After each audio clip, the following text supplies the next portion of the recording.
যুগ্ম মুখ্য সদস্য সচিব জনাব শাহরিয়ার ভাইকে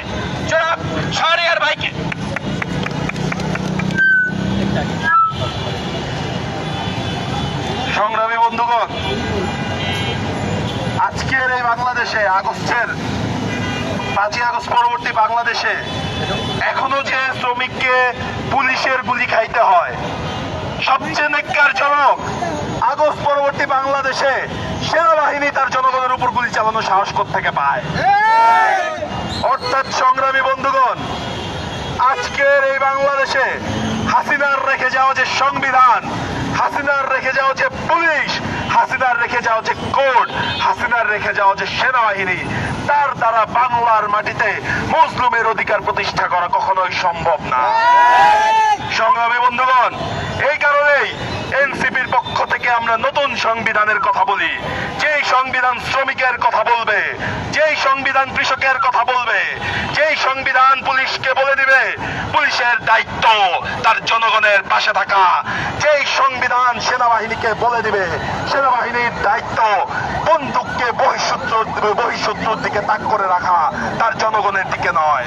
কিন্তু সংগ্রামী বন্ধুগণ, আমরা যখন নতুন সংবিধানের কথা বলি এবং তার দাবিতে যখন গণপরিষদ নির্বাচন দাবি করি, তখন আমাদের সেই দাবিকে ভণ্ডুল করবার জন্য, জনগণ ও সেনাবাহিনীকে মুখোমুখি দাঁড় করাবার জন্য একটি পক্ষ বারংবার ষড়যন্ত্র চালিয়ে যাচ্ছে।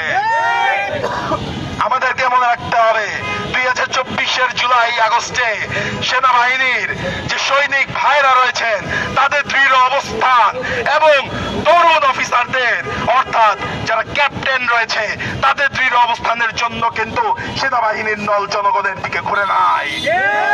হাসিনার রেখে যাওয়া জেনারেলরা বারবার আদেশ দেওয়া সত্ত্বেও সেনাবাহিনী সেই জেনারেল ডিজিএফআই এর একটি অংশ যারা দিল্লির সাথে সমঝোতা চায়। সংগ্রামী জনগণ, সংগ্রামী ভাইরা, জুলাই আগস্টের যে বিপ্লবী জনগণ রয়েছে তারা ঘরে ফিরে যায় নাই। এনসিপি এখনো ঘরে ফিরে আপামর জনসাধারণ সকলকে সাথে নিয়ে কাজ করে যাবে ইনশাআল্লাহ। ইনকিলাব জিন্দাবাদ।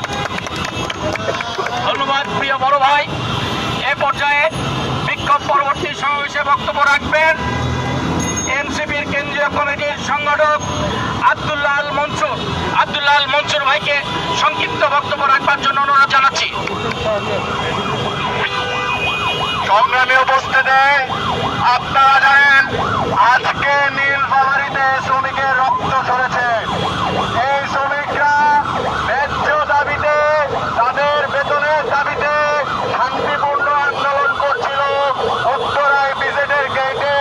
সেই শান্তিপূর্ণ আন্দোলনে বাংলাদেশের আইন শৃঙ্খলা রক্ষাকারী বাহিনী, বাংলাদেশের সেনাবাহিনী নিরীহ শ্রমিকের বুকে গুলি চালিয়েছে। আমি সেনাবাহিনী সহ আইন শৃঙ্খলা রক্ষাকারী বাহিনীকে সতর্ক করে বলে দিতে চাই, আপনারা কাদের টাকায় গুলি কিনে দেশকে আবার অস্থিতিশীল করার চেষ্টা করে যাচ্ছেন। এর আগেও গণ অধিকার পরিষদের সভাপতির গায়ে সেনাবাহিনী হাত তুলে তাকে মৃতপ্রায় অবস্থা করে বিভিন্ন মোড়কে, জাতীয় পার্টি কিংবা অন্যান্য বিভিন্ন দলের মোড়কে তাদেরকেও বাংলাদেশের জনগণ এই দেশ থেকে বিতাড়িত করবে। আমি উত্তরায় বিজেডে যে শ্রমিক নিহত হয়েছে তার আত্মার মাগফিরাত কামনা করি এবং শ্রমিকদের উপর যে হত্যাযজ্ঞ চালানো হয়েছে তার সুষ্ঠু বিচার দাবি করে আমি আমার বক্তব্য শেষ করছি। সবাইকে ধন্যবাদ। আল্লাহ হাফেজ। এ পর্যায়ে বক্তব্য রাখবার জন্য অনুরোধ জানাচ্ছি শ্রমিক উইং কেন্দ্র কমিটির অন্যতম সংগঠক রিয়া পারভিনকে।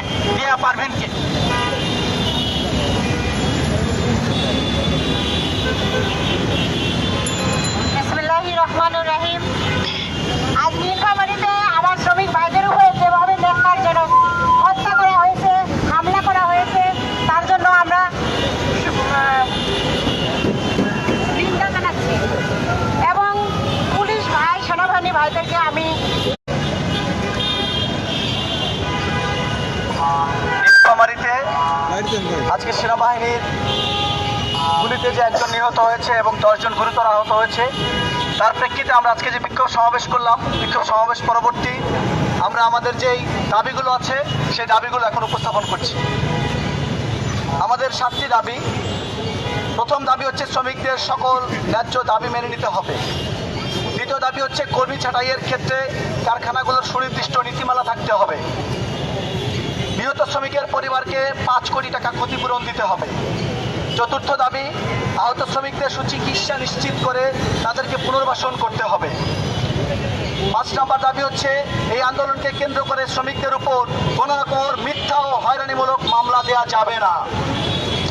আমাদের 6 নম্বর দাবি, গুলির নির্দেশদাতাকে শনাক্ত করে তদন্ত সাপেক্ষে বিচারের আওতায় নিয়ে আসতেই হবে।